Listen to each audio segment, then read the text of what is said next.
Es gibt drei wichtige Gestalten, drei Gruppen, die Sie beschrieben haben. Den Krieger, den Arbeiter und den Waldgänger. Kann man in diesen Figuren auch eine Entwicklung Ihres ideologischen Denkens sehen? Den Krieger, den Arbeiter und den Waldgänger. Gewiss, der Krieger kämpft für Staat und Gesellschaft.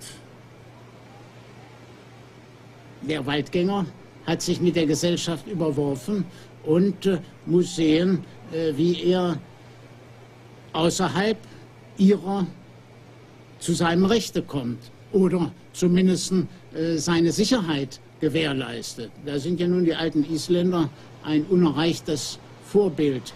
Wir heute haben ja sehr wenig Wald mehr und wir können nicht in diesem Sinne in den Wald gehen. Der Waldgang ist ja auch eine geistige Leistung. Ich kann gewissermaßen ganz ruhig hier am Tische sitzen und doch ein Waldgänger sein.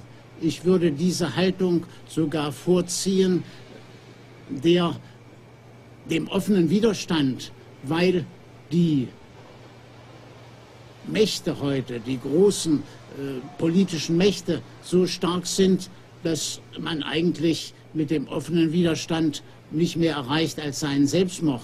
Ja, dass man den Leuten noch einen Gefallen tut, indem man sich zeigt.